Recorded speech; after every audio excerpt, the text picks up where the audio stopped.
Bienvenidos a una edición más de Causa Justa. Hoy en este espacio de breves minutos en donde abordamos de manera editorial un tema, queremos recordar algo que parece que ha sido olvidado. El fuero de la niñez fue creado para proteger los derechos de los niños. El trabajo fundamental del sistema en torno a este axioma, en torno a lo que manda nuestra Constitución Nacional en su artículo 53, es evidentemente de primer orden. Taxativamente, la Constitución Nacional dice que los intereses de los niños, el interés del niño en caso de conflicto prevalece. La construcción normativa de todas nuestras leyes, de los tratados internacionales que como país hemos suscrito en referencia a los derechos de la infancia, son de cumplimiento primario. Y este es un mensaje para jueces, juezas, fiscales, fiscalas, defensores públicos, abogados, funcionarios todos, que tienen que ver con este fuero de la niñez. Por favor le pedimos, gente, que son también ustedes, hijos, padres, madres, por favor les pedimos desde Causa Justa, hagan para sí esa obligación, cumplan esa obligación de defender el interés primario de los niños.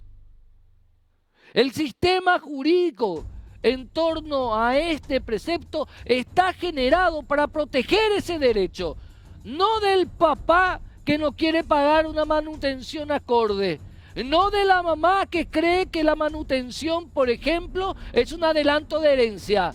No para ese abogado que lo único que busca es capitalizar el problema. No para esa jueza que ve la forma de la estructura procesal de un caso y no del fondo de la cuestión que tiene que ver con ese derecho de ese niño. Ya no, a esta altura del campeonato, ya no podemos seguir teniendo en nuestro sistema jurídico a integrantes de ese mismo sistema jurídico que poco favor le hacen a su obligación de precautelar el interés de los niños. Le hablo fuera de todo tipo de concepto jurídico, desde lo humano. ¿Qué interesa más? ¿El abogado que quiere cobrar su honorario? ¿El papá que se quiere vengar? ¿La mamá que quiere revancha? ¿El juez que quiere solamente que se cumpla la forma o el fondo? ¿O el interés del niño? Al final nadie se preocupa por el niño, nadie se preocupa por esos hijos desamparados. No podemos seguir sosteniendo un sistema en donde los que fueron designados para proteger a los niños no hacen justamente eso por el cual fueron designados. No podemos seguir como abogados teniendo en nuestro gremio a abogadas y abogadas, abogados y abogadas, insisto, en que jamás, a quienes jamás le ha interesado justamente ese derecho del niño. Es impresionante que a esta altura del campeonato sigamos desde Causa Justa insistiendo en esto. La Constitución Nacional, en su artículo 53, precautela el interés superior del niño. No hay nada más que decir al respecto. Y los que no cumplen con esto se tienen que ir a sus casas. Tienen que ser o procesados por el jurado de enjuiciamiento de magistrados, o sancionados por la Corte Suprema de Justicia, o repudiados por el gremio de abogados, que guarda mucho silencio. Los gremios de abogados guardamos mucho silencio por el actuar de ciertos colegas que poco favor le hacen a esta noble profesión. A la vuelta de la pausa, el primer tema del día de hoy. No se lo pierdan.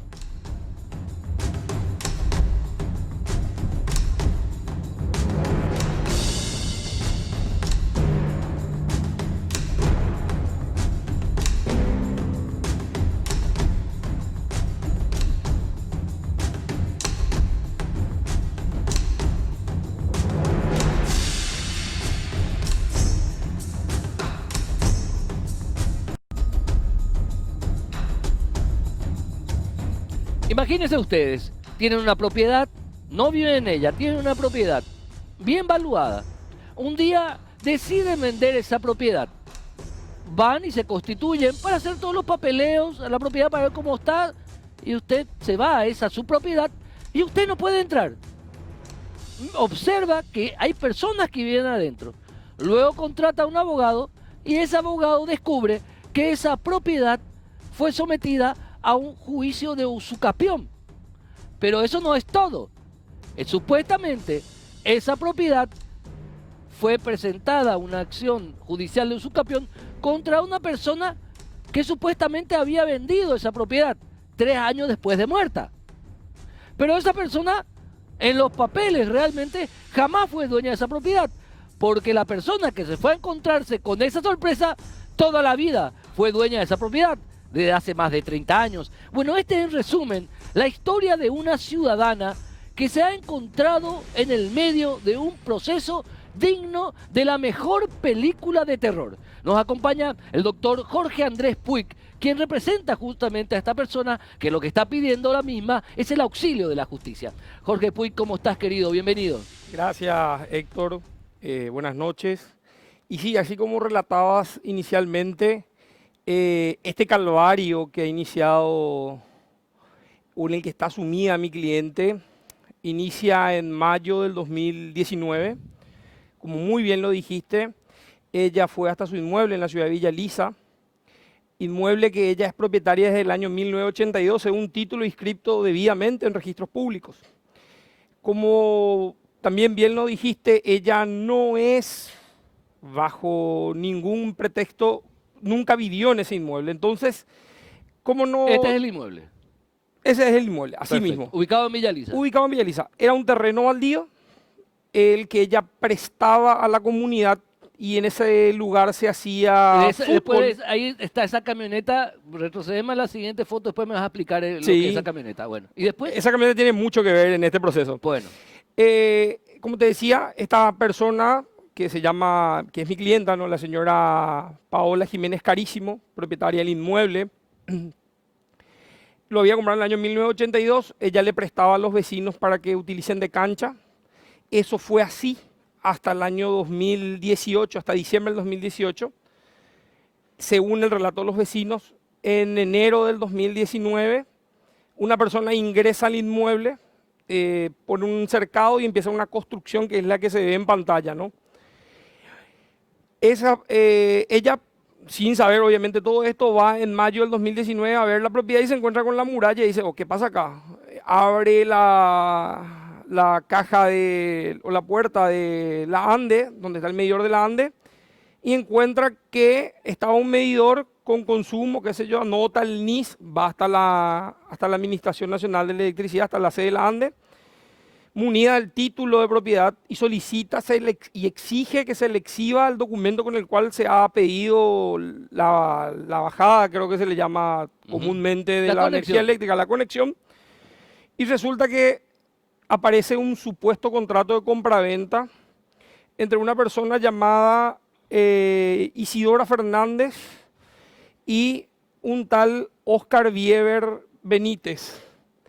Este ciudadano, munido del contrato, que lo tengo acá y es burdo porque resulta que dice que el 17 de marzo del 2017 suscribió un contrato de compra-venta y dice que en este acto le pagó la suma de 150 millones. Cláusula segunda, la compraventa se formaliza por el precio convenido entre las partes en 150 millones. Dicho monto del comprador abona en este acto. ¿A quién le compra supuestamente? A Isidora Fernández. ¿En el año? 2017. ¿Pero qué pasó con la señora Y Isidora ahora, eso Fernández? vamos a llegar. Sí. Resulta que Isidora Fernández es una ciudadana que falleció según el prontuario de la Policía Nacional, y a eso quería ir ahora. Cuando mi cliente se entera de este contrato, va directo a identificación de la policía y averigua quién es Isidora Fernández. Y resulta que Isidora Fernández había muerto coincidentemente en marzo del 2014, es decir, 3 años antes de que se suscribiera este contrato que sirvió de base para que este ciudadano ingrese al inmueble, pida la conexión a la ANDE, pida la conexión a la SAT, el mismo contrato. Entonces, con esa información llega a mi estudio, recibí toda la información, entonces yo me aboqué a la búsqueda de qué es lo que ocurría en este caso. Previamente formulamos denuncia en sede fiscal, la que corresponde a la Fiscalía Zonal de Villa Elisa. En ese momento la recepción de la denuncia la tuvo la doctora Soledad González, si mal no me equivoco. Sí. Ella prosiguió con las investigaciones, ofició a registros públicos. Registros públicos le dicen, no, la propiedad es de la señora Paola Jiménez Carísimo, conste, vino en los informes. ¿En qué año se hizo la denuncia? En el año 2019. 2019. Estamos hablando exactamente el 16 de octubre del 2019 a las 11:35 formulamos denuncia. Denuncia fiscal. Denuncia fiscal. Por invasión de inmueble. Por invasión de inmueble ajeno, producción de documento público de contenido falso, porque Sí. fueron a declarar falsamente ante la ANDE, y uso de ese documento, ¿no? Perfecto. Es la época, o es la fecha que vamos a llevar un año de proceso, en que recién ahora la fiscal tomó la convicción de imputar, pero solamente por el hecho de producción, no así el de invasión, que ese es otro detalle que te quiero dar después ¿Quién es a la continuación. fiscal? Hoy día recusada la fiscal Soledad González pasó Perfecto. a la unidad de la doctora Egidia Gómez Batipsta, creo que es Sí. el nombre correcto, ¿no? Perfecto, perfecto. Entonces, ya munidos de esa información inicial, nosotros en mi estudio empezamos la búsqueda de quién era esta persona Bieber, ¿no? Obviamente conocíamos la constructora, queríamos saber si eran parientes, qué sé yo, ¿verdad? Y así llegamos a que encontramos en esa búsqueda que tuvimos, ¿por qué? Porque esta persona ya una vez procesada, el señor Oscar Bieber, cuando la fiscal se constituye, enseguida aparece un abogado y este señor toma intervención en el juicio y constituye un domicilio, y que es Torreán y Viera, estoy buscando entre mis papeles, perdón, constituye un domicilio que... ¿Dónde constituye un domicilio? Torreán y Viera 1544. El abogado de Oscar Bieber. Oscar Bieber, bajo patrocinio, él dice, este es mi domicilio. ¿sí? Oscar Bieber dice, Este es mi domicilio. Ok. Oscar se presenta así. Entonces, nosotros empezamos la búsqueda, como te decía, y encontramos que en esa causa penal, él se presenta y dice, no, yo tengo un juicio de usucapión también. Esperamos un rato, si ya compraste según tu contrato, ¿para qué vas a plantear un usucapión? No sería nada lógico.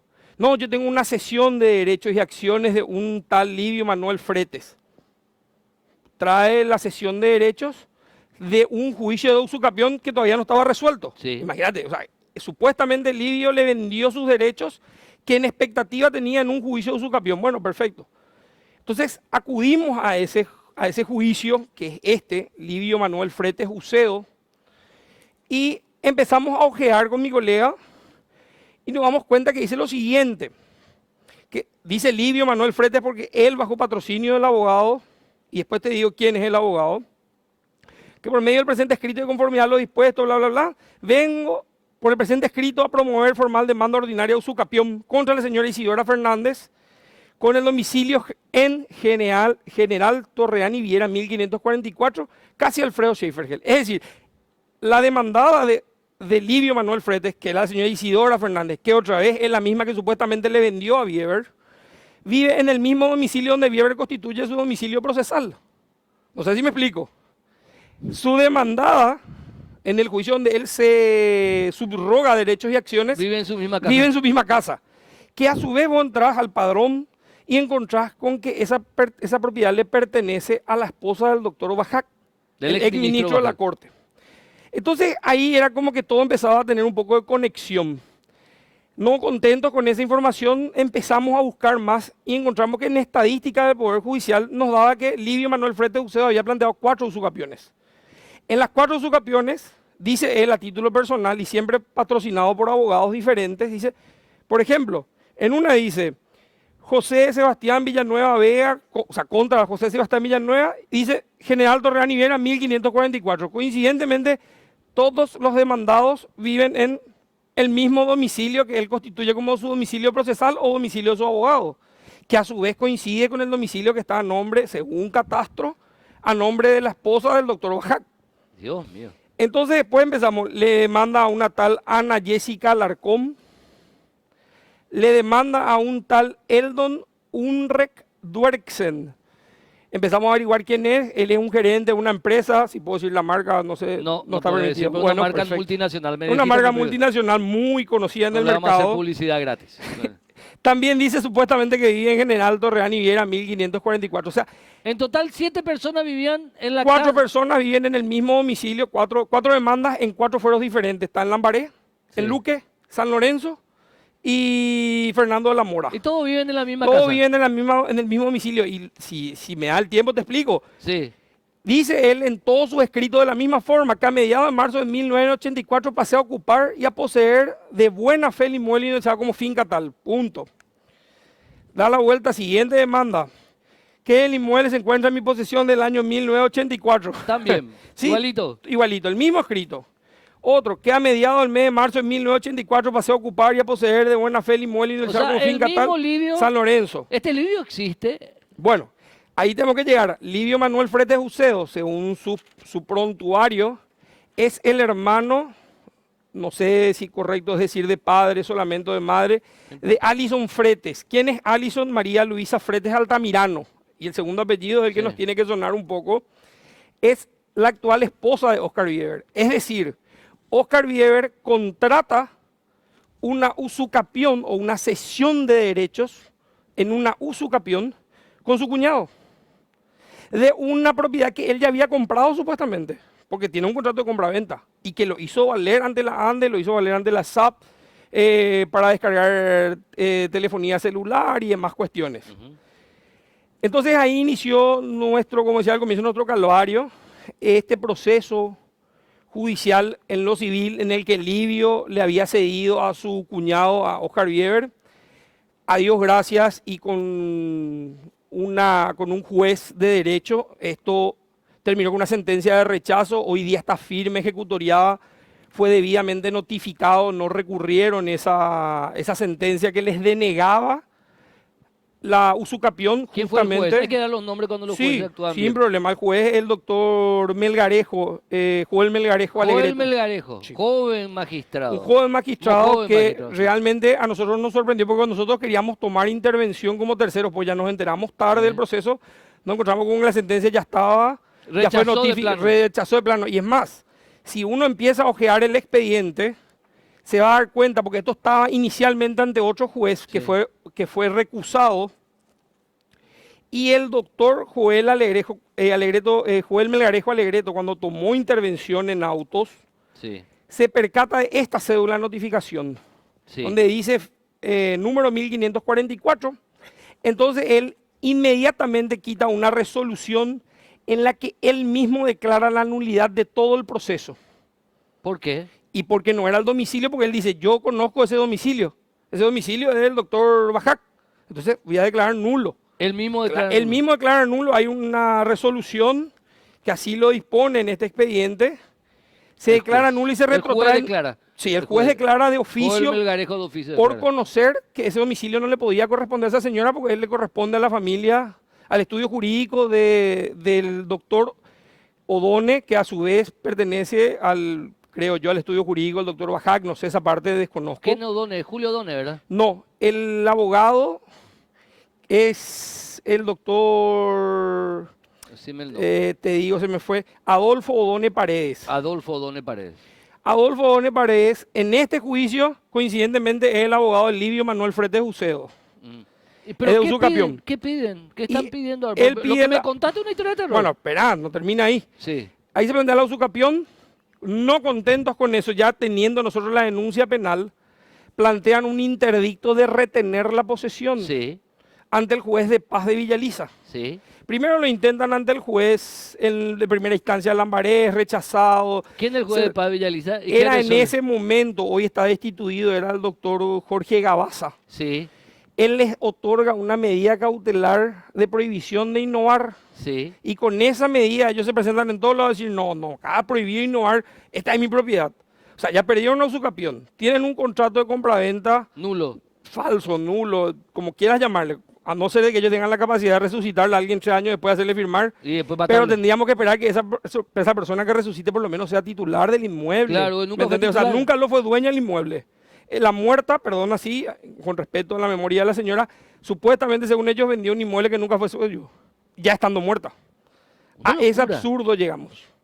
Ellos dicen, porque tienen un contrato, que ella le vendió. Ella nunca fue dueña, ella ya murió hace Sí. 3 años. Finalmente, pues, ya me excedió totalmente el tiempo de televisión, pero una historia de terror Y apasionante hoy para tenemos nosotros, no para ustedes que la solamente sufren. una imputación, con esto termino. El Ministerio Público hasta ahora solamente se convence de que el hecho punible que causó es producción. Y yo me pregunto, si es que ya está convencida la fiscal de que es producción, ¿por qué no invasión? ¿Por qué no la cesación del hecho antijurídico, como determina la norma? Estamos ante hechos punibles en flagrancia, comprobados con simple documentación, no hace falta más nada y la fiscal se dedica solamente a eso, ¿no? A imputar por producción, más nada. Perfecto. Bueno, Jorge Andrés Puig, qué historia, ¿eh? Obviamente todos los mencionados en este programa tienen el derecho a la réplica. Vamos a ver si quieren, porque impresionante es de estas 4 personas que viven todas juntas, ¿eh? Y que fueron invadidas por la misma persona, que a su vez vive en el mismo lugar de los demandantes. O sea, derecho a réplica, sin drama. A la vuelta del corte, con 2 investigadores de peso, en serio, les contamos la ruta del ordeñe de combustible en todo Ñembucú. ¿Y quiénes están involucrados? A la vuelta del corte, les contamos.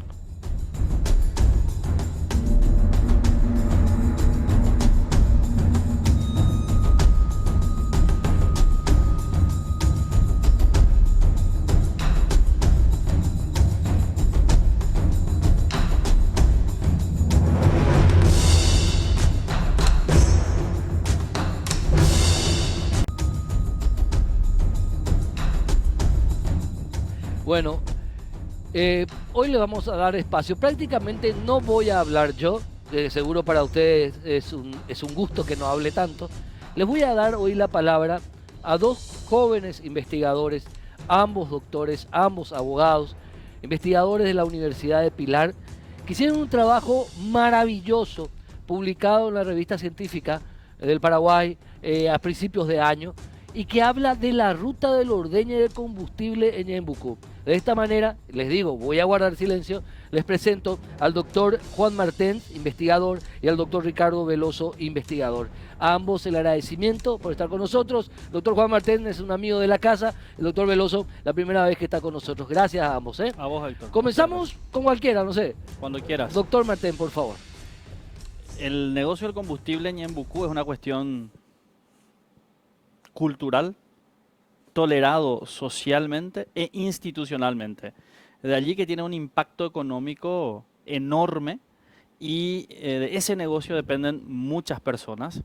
Lo que ocurrió en la semana pasada es apenas una muestra de lo complejo que es esta industria, pero que también está vinculado al crimen organizado, que también está vinculado al tráfico de sustancias lícitas e ilícitas entre Paraguay y la Argentina, y se lo hace desde distintos puntos del departamento, tanto al lado del río Paraguay como del río Paraná, y por eso también nosotros desde la Universidad Nacional de Pilar hemos hecho esta investigación que se publicó en la revista de la Sociedad Científica, como lo decía, ya el año pasado, porque la complejidad amerita mirada interdisciplinaria desde la academia, desde los centros de poder y por sobre todo una intervención institucional también compleja, interagencial, de manera que se lo aborde de una manera en que las circunstancias lo exigen, ¿no? Entonces, este trabajo muestra, describe lo que es el ordeño de combustible.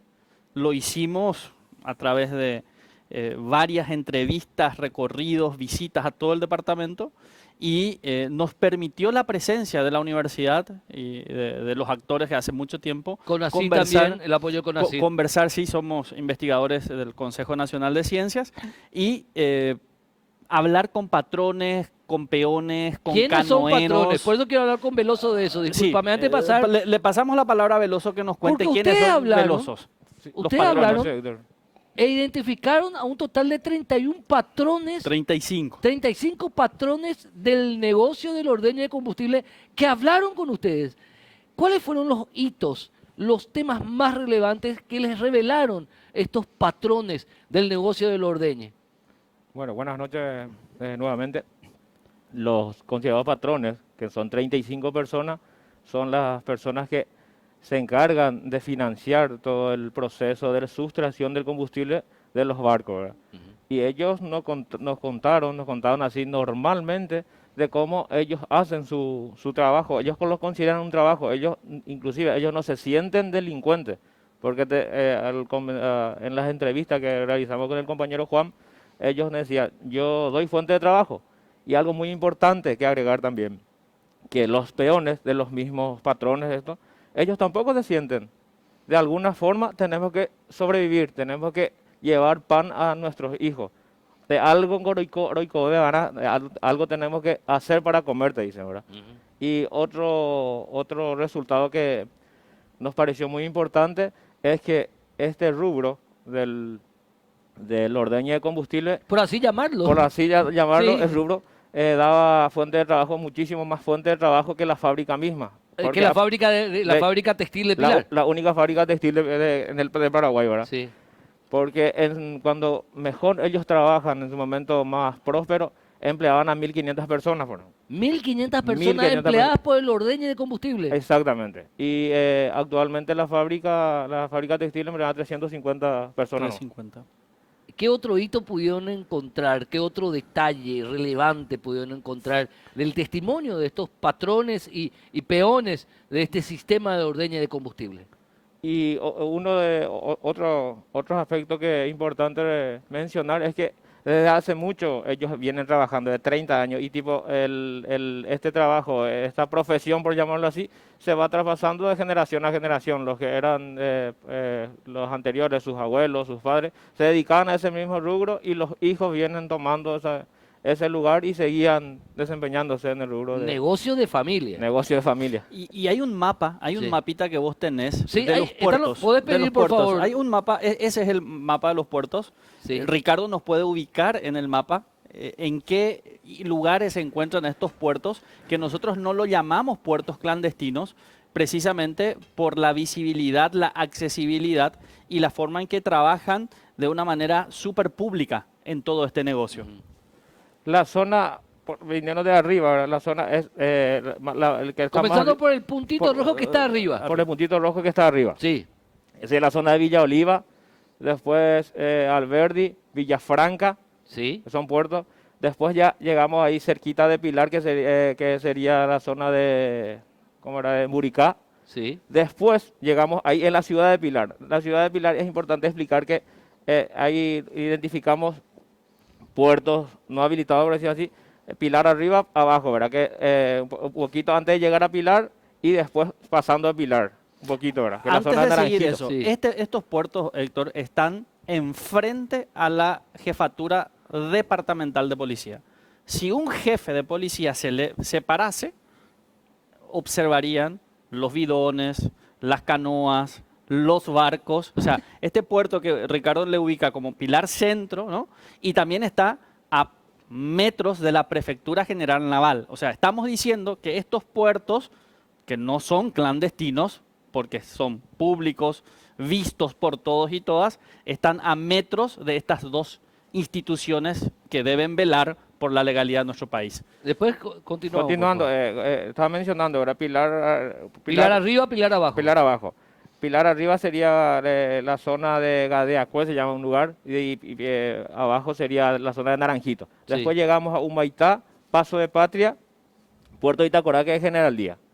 Ahí se ubican los 11 Que puertos. ustedes fueron y vieron. ¿Ustedes rescataron documentos o información? Sacamos fotos, georreferenciamos, participamos del momento en que se descarga, porque la técnica que usamos es una técnica etnográfica, ¿no?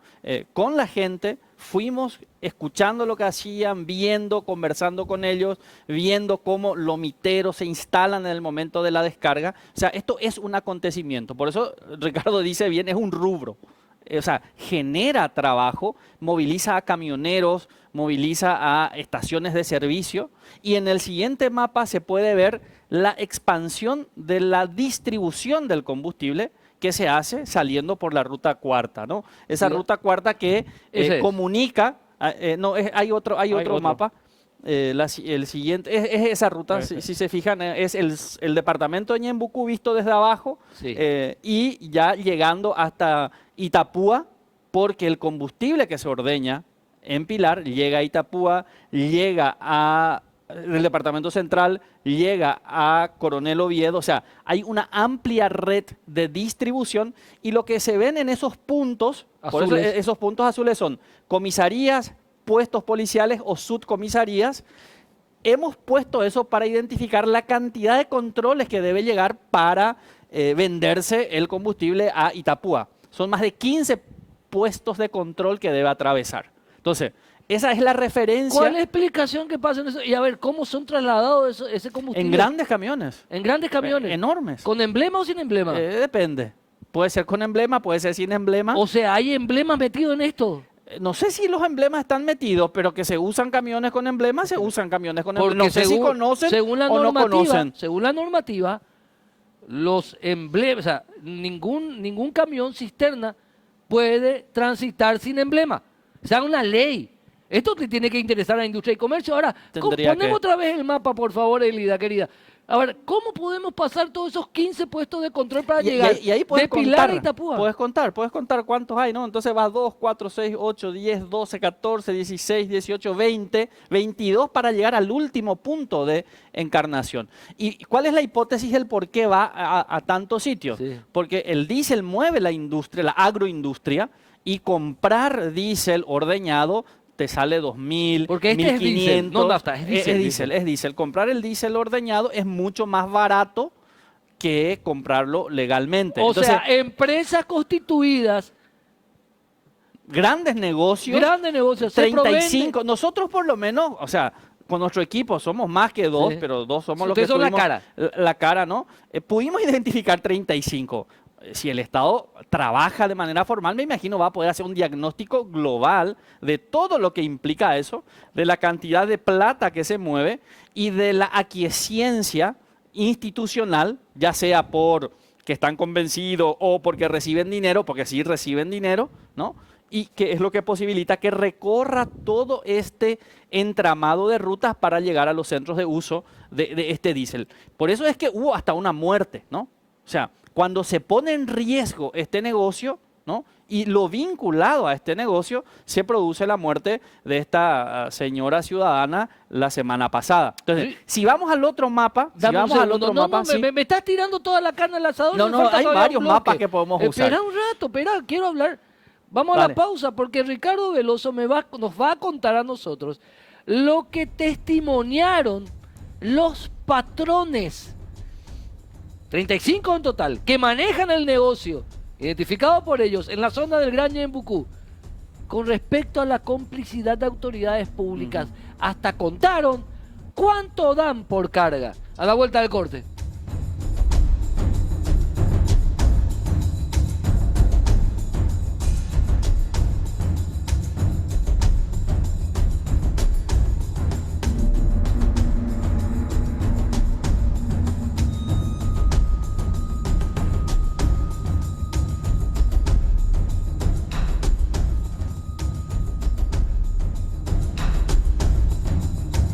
Continuamos con los investigadores del CONACYT y también de la Universidad de Pilar, Ricardo Veloso y Juan Martín. Ricardo Veloso, ustedes hablaron con los patrones del negocio del ordeñe de combustible allá en la zona del Gran Ñembucú y ellos les revelaron muchas cosas.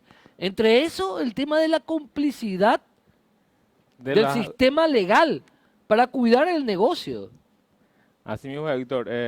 Importante también agradecer a ellos porque públicamente no recibieron. Ellos fueron informados de que era un trabajo de investigación, una investigación académica Ellos nos contaron cómo era el proceso de trabajo. Sin tapujo le contó. Sin tapujos, hasta inclusive con cierto aire de que doy fuente de trabajo, como había mencionado ya. Sí. Y la sociedad misma actualmente te dice de que desde que el momento que nos trabaja mal los combustibleros, hay poco Se le llama circulante. combustibleros. Combustibleros. Ese es el nombre Ese es que el le da nombre. la sociedad. La sociedad. Así son conocidos en Pilar, combustibleros, que Sí. son personas que se dedican, ya mencioné, se dedican a sustraer combustible diésel de los barcos, hacen llegar hasta puerto y después comercializan dentro de la ciudad de Pilar o, como ya dijo el compañero Martín, Hasta el departamento hasta el central departamento llega. central, Itapúa, Coronel Oviedo. Bueno, Ellos sin problema, no, o sea, sí, sin ningún problema nos mencionaron que ellos tipo, por decir así, y uno de los patrones nos mencionó que tenían tipo una mini cooperativa, juntaron porque hay tres instituciones metidas en este tema ahora, que es la Fiscalía, la Policía y la Prefectura ahora. sí. Porque el que da el orden para que las barcazas se llaman, ¿verdad? Lo que se acercan se acercan a los barcos, porque actualmente los barcos tienen el sistema de GPS y no pueden quedar, ¿verdad? Sí. Y van circulando entonces para Y mientras que se circula se hace el ordeñe. se hace el ordeñe. Y para que las barcazas se acerquen a los grandes barcos para la sustracción del combustible, es el capitán el que tiene que dar la orden. Y obviamente el sistema de manejo de las instituciones, en este caso la prefectura, sí o sí sabe de ese movimiento y él primeramente autoriza, como ya dije, el capitán, posteriormente el capitán del barco, posteriormente la prefectura naval, después la policía y también la fiscalía. Y el monto estaba entre cerca, un poquito más de $2.000 a cada institución. Por mes, por carga. Por mes, inclusive después te cobran otra vez por carga y tienen que pagar estos controles que habíamos visto en el mapa para ir pasando ahora. O sea, los combustibleros son tan organizados que armaron una cooperativa en donde hay una caja chica para el rubro liberación de controles, por así llamarlo. Y Para así- el rubro coima. Claro, y así funciona este sistema para que justamente se pueda trabajar tranquilamente. Y una de las personas había mencionado de que el negocio deja de funcionar cuando no se maneja bien los controles, en este caso de las coimas. Ahora que yo quiero hablar del Viste que es perfecto el esquema y que hay organización y que hay un conocimiento institucional y que hay una tolerancia institucional y que es mentira que el Estado paraguayo no tenga presencia y que es mentira que el Estado paraguayo necesite más policía, necesite más militares. Están absolutamente en control del territorio. En ese sentido, nosotros insistimos teóricamente, aquí no hay una falta de soberanía. La soberanía está al servicio de este negocio que tiene sus aristas, que tiene sus consecuencias y que tiene sus patrones del negocio, del ordeñe, y sus patrones para que se permita, ¿no? O sea, la Prefectura General Naval conoce al detalle el manejo y la navegación por el río, tanto Paraguay como Paraná. Si ellos no autorizan, como dijo Ricardo, nadie se acerca a ese barco. Y si hay problema entre los combustibleros, por eso es que necesitan tener una especie de cooperativa, uno dice, cuenta, comenta y ahí se produce que cae la carga. Y el riesgo es muy grande porque este es un negocio en el que en efectivo se paga. O sea, aquí compro 70.000 litros de combustible en efectivo y le pago al capitán del barco. Entonces yo con esa cantidad de plata me voy hasta el barco. ¿Cuánto costaría en el negocio Y ilegal? hay que hacer multiplicar, es que mueve millones de guaraníes porque compran a 3.000, o sea, va variando un poco. O sea, a 3.000 por 70.000, por por ejemplo. 70.000. O sea, tiene un tipo 200, 300 millones de guaraníes, se va en el Mochila, barquito, entrega está el y ahí te capitán de la autorizan. barcaza que trae el combustible, conectar la manguera, cargamos y nos vamos. Y esto es un negocio histórico y desde el Ministerio Público ni siquiera Organizado. ni siquiera se han puesto a decir por qué delito le vamos a imputar. Algunos meten contrabando, otros meten delitos ambientales. El resultado es de que no hay procesos abiertos con condena, son excepcionales. Eso, invitamos a la gente que lea esta investigación, está publicada en la revista de la Sociedad Científica del Paraguay. ¿Cuál es el enlace? Sí, Sociedad Científica del Paraguay, SCC, ahí está la revista, ahí se puede descargar, se puede leer, y es un trabajo, como te decía y decíamos, académico, ¿no? Entonces, es un negocio que mueve mucha plata y por tanto necesita esta connivencia estatal. Por eso decimos que no hay ausencia del Estado, sino que hay presencia y al servicio de este negocio. Y si vamos al último mapita que queríamos mostrarles, por ¿no? favor. El mapa grande de Paraguay, donde vemos cómo cruza la marihuana vinculada al combustible, porque hay combustibleros que son narcos también. O sea, esto se complejiza y narcos de distintos niveles y colores, ¿no? Y que pasan no solamente por tanto marihuana, sino que también algunos otros productos. Y esa marihuana viene, como ustedes se fijan allí, desde el norte del país. Pedro Juan Caballero queda a más de 800 kilómetros, ¿no? Sí. Fíjate, 800 kilómetros de recorrido para que luego pase por el departamento de Ñembucú y eso se negocie en la Argentina. Y esto es en connivencia con los combustibleros, porque los combustibleros son los que tienen la radiografía del departamento, las rutas, y allí, a diferencia de Pedro Juan Caballero, no hay disputa territorial. Todos están de acuerdo. Entonces el negocio es perfecto. ¿El Entonces, negocio es de paraguayos ahí? es de paraguayos, es de gente. Además, hay que desmitificar que el combustiblero es un monstruo, no, nada, es un negociante que tiene un almacén, que tiene otro tipo de negocio y además es combustiblero o además pasa otros productos. Entonces, esa es la mirada académica que nosotros le damos y sin hacer ningún tipo de juicio de valor, ¿no? Y decimos que es la Fiscalía la que tiene que investigar, es el Poder Judicial el que tiene que investigar y la Prefectura Naval es la que tiene que cumplir con sus responsabilidades, ¿no? Redondeando este trabajo académico, felicitaciones. Hicieron lo que tal vez la policía tenía que haber hecho hace rato, o el Ministerio Público, o la justicia. Y defendiendo un poco el programa de ciencia de este país, el CONACYT, con los fondos que tiene, las universidades públicas, con los escasos fondos que tiene, son los que permiten producir este tipo de Maravilloso trabajos, ¿no? Maravilloso. Ahora, ¿qué otra cuestión más se puede agregar con respecto al mensaje final que dejan los combustibleros?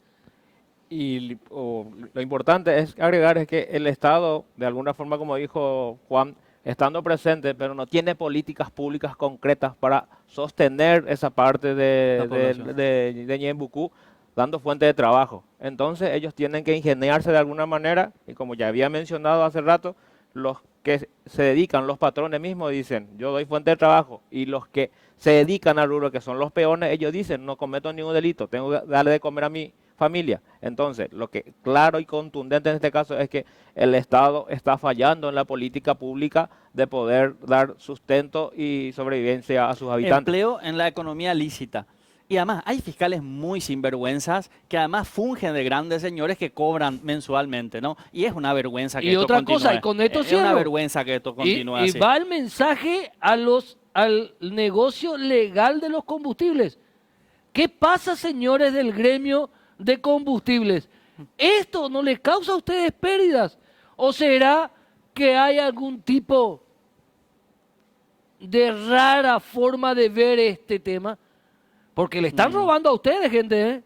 Les digo a la gente de los emblemas. Tenés razón, no lo habíamos visto Al así. negocio de los combustibles. O sea, ¿qué pasa con el negocio legal del combustible en el Paraguay? Esto no les afecta a ustedes.